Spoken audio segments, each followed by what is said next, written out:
The ink on my brother's university acceptance letter wasn't even dry when my father pushed a jewelry catalog across the dinner table.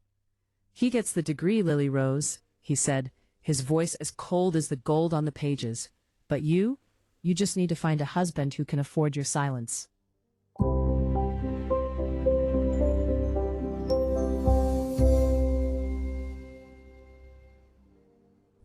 The smell of old paper and expensive cigars always filled my father's study. It was a room where futures were decided, but apparently only male ones. I stood by the mahogany desk, my fingers trembling as I held my own acceptance letter from the city's top design institute. I had worked 3 years for this. I had stayed up until the sun bled through the curtains, perfecting my portfolio while the rest of the house slept. My brother Leo sat in the leather armchair opposite me, scrolling through his phone with an air of unearned confidence. He didn't even want to go to college. He wanted to travel, to find himself on our father's dime. Yet, there it was, a check sitting on the desk, fully covering his 4-year tuition, housing, and a monthly allowance that could feed a small village. "Dad," I started, my voice steadier than I felt, "the deposit for my enrollment is due Friday. If we use the savings from—" He didn't even look up from his ledger. He just raised a hand, silencing me mid-sentence. The silence in that room was heavy, suffocating. "Leo needs the education to carry the family name, Lily Rose," he finally said. "A man without a degree is a man without a spine, but a woman with too much education becomes difficult. You're beautiful, you're poised, and you have a temperament that would suit a high-ranking household." I felt the blood drain from my face. "I'm not a piece of furniture you can just stage in someone else's house. I have the highest grades in my class. I earned this." He finally looked at me then, but there was no pride in his eyes, only a calculated coldness. "Degrees are for people who need to work for a living. You don't need a career. You need a husband. I've already spoken to the Miller family. Their eldest son is returning from London next month. You'll focus on that." I looked at Leo, hoping for a shred of sibling solidarity. He just shrugged, a smirk playing on his lips. "Think of the parties. You were never meant for a cubicle anyway." That night, I didn't cry. I sat on the floor of my room, surrounded by my sketches and my charcoal pencils, and I realized that the walls of this house weren't made of brick. They were made of my father's expectations. He thought he was protecting me, or perhaps he just wanted to control me. Either way, he had paid for Leo's freedom while buying my shackles. But what he didn't realize is that while he was busy planning my wedding, I was already planning my escape. If he wouldn't pay for my education with money, I would pay for it with my disappearance. The next morning, I did something I never thought I was capable of. I waited until the house was empty, walked into my father's study, and opened the floor safe. I didn't take much, just enough to get to the city and pay the first month's rent on a studio. I left my engagement jewelry on his desk, right where my tuition check should have been. The bus ride to the city felt like crossing an invisible border.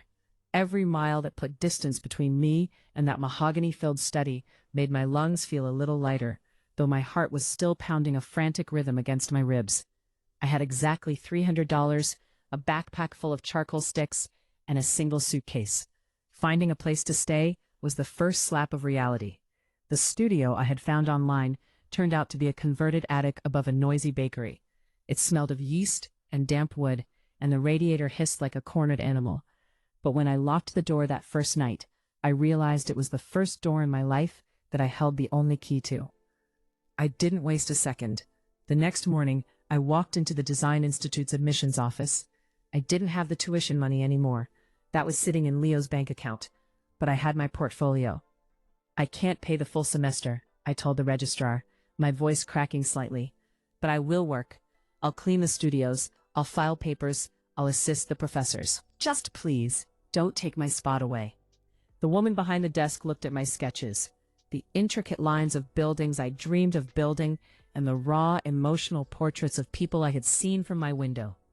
She looked at me, then back at the drawings. "You have talent, Lily Rose, but talent doesn't pay the light bill for this building."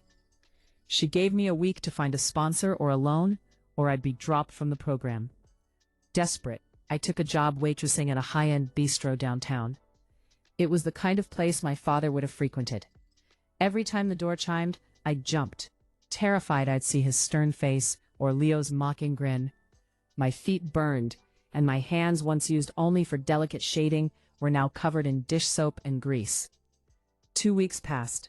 No word from home. No frantic calls, no police at my door. Part of me was relieved, but a larger, darker part of me was crushed. He didn't even care enough to come looking. To him, I wasn't a daughter. I was just a failed transaction. Then, on a rainy Tuesday, the chime sounded. I was wiping down a table when a shadow fell over me. I froze. I knew that expensive, woodsy cologne anywhere. I looked up, expecting to see my father's wrath. Instead, I was staring into the eyes of Julian Miller, the man my father had chosen for me. He didn't look like the predatory suitor I had imagined. He looked exhausted, his expensive suit damp from the rain. He pulled out a chair and sat down, staring at the name tag pinned to my apron. "Your father told everyone you went on a spiritual retreat to the mountains," Julian said quietly.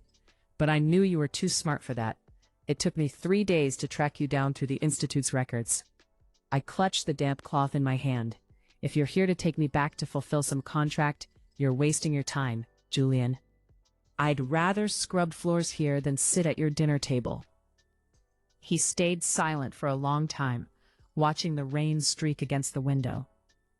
"What if I told you," he whispered, "that I hate my father's plans as much as you hate yours?" Julian's words hung in the air, thick with a shared bitterness I hadn't expected.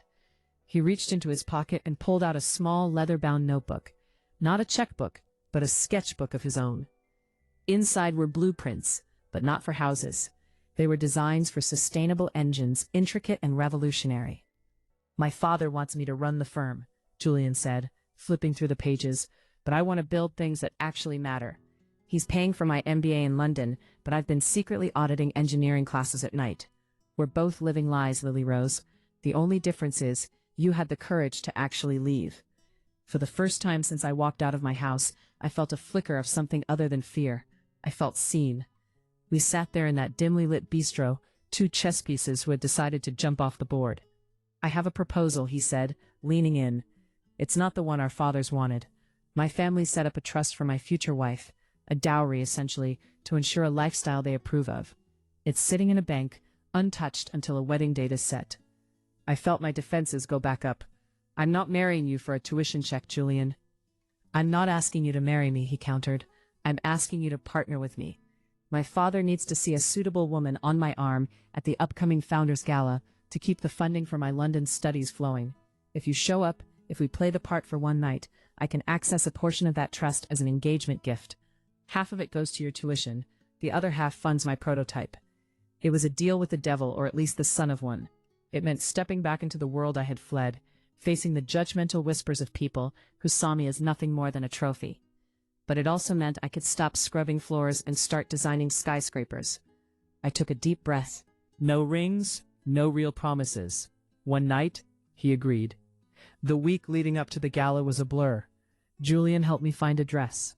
Not the modest, suffocating silk my father would have chosen, but a sharp architectural gown in deep emerald. It made me look like a weapon, not a bride.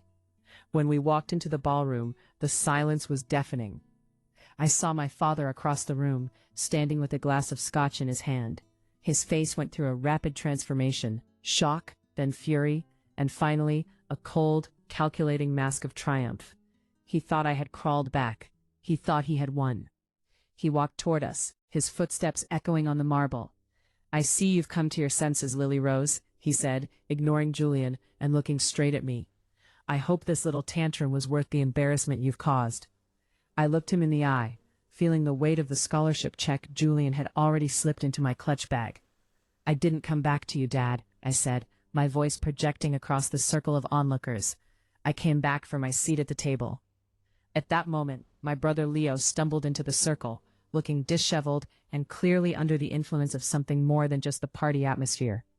"There she is," he laughed, pointing a finger at me. "The little runaway. Did you run out of money, Lily? Is that why you're clinging to Julian's sleeve?" The room went still. This was the moment where the perfect family facade was supposed to crumble, but I wasn't the one who was going to break. Leo's laughter was shrill, cutting through the orchestral music like a serrated blade. He took a staggering step toward me, but Julian shifted slightly, placing himself like a shield between us. The guests were leaning in now, their polished faces hungry for a scandal to whisper about over brunch the next morning. My father's grip tightened on his glass until his knuckles turned white. "Leo, sit down," he hissed, his voice a low vibration of pure shame. "Why should I?" Leo shot back, his voice booming. "You're the one who told me she'd be back on her knees within a month. You said she didn't have the stomach for the real world. Well, look at her. She's just traded one cage for another, hasn't she?" I looked at my brother, the boy who had been given everything on a silver platter, only to let it tarnish. Then I looked at my father, whose eyes were darting around the room, desperate to regain control of the narrative. To him, this wasn't about his children, it was about his reputation. "I'm not here to trade anything, Leo," I said, my voice projecting with a clarity that surprised even me. "And I'm not on my knees." I turned to Julian's father, Mr. Miller, who was watching the scene with an unreadable expression. "Mr. Miller," I said, stepping forward, "you want a daughter-in-law who will sit quietly at your events and look pretty in photographs. But you also want your firm to survive the next decade. Your son has ideas for sustainable architecture that could save your company millions in carbon taxes, and I have the design skills to make those ideas a reality." I pulled a rolled-up vellum sheet from my clutch, a simplified sketch Julian and I had worked on late into the night. I laid it on a nearby cocktail table. "This isn't a wedding arrangement, it's a merger. Invest in us, and you get the future. Force us into your old boxes, and you lose us both." The silence that followed was absolute. My father looked like he was about to have an aneurysm. He stepped forward, his hand raised, as if to grab my arm and drag me out of the room. "You are making a fool of yourself, Lily Rose. Get in the car, now." "No," I said, and for the first time in 20 years, the word didn't feel like a heavy weight. It felt like a wing. "I'm staying, and tomorrow I'm enrolling in my second semester." "With or without your blessing?" Julian stepped up beside me, his hand finding the small of my back, not as a possessor, but as a partner. "The choice is yours, Father," Julian said to Mr. Miller. "We can do this with your support, or we can do it on our own. But either way, the husband-finding mission is over. We're building something else." My father turned his back on me then, a silent disowning that should have hurt, but it felt like a chain finally snapping. He walked away, dragging a protesting Leo by the shoulder. As the crowd began to disperse and the music resumed, Mr. Miller picked up the sketch. He looked at the lines, the precision, and the raw ambition etched into the paper. He didn't smile, but he didn't put it down either. "The gala ends at midnight," Mr. Miller said, his eyes still on the paper. "My office is open at 8. Don't be late." That night, as Julian and I walked out of the ballroom and into the cool night air, the city lights looked different. They didn't look like distant, unreachable stars anymore. They looked like a map. The next 2 years were a blur of caffeine, charcoal-stained fingers, and the exhilarating roar of progress. Julian and I didn't get married. We did something much more intimate. We built a firm. We worked out of my cramped attic studio until the smell of yeast was replaced by the scent of fresh blueprints and expensive plotter ink.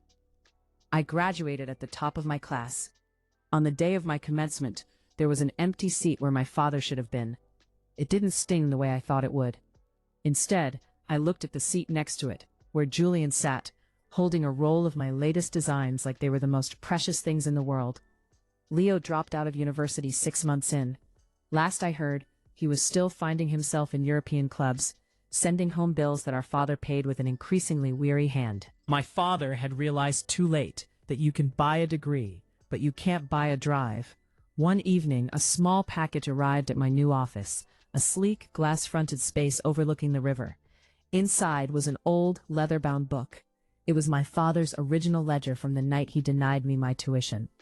But when I opened it, the pages weren't filled with debts or profits. On the first page, in his familiar, rigid handwriting, were 4 words: "I was wrong, Lily." There was no check inside, no offer to pay for what was already done. He knew me well enough to know I wouldn't take it now, but the acknowledgement was enough.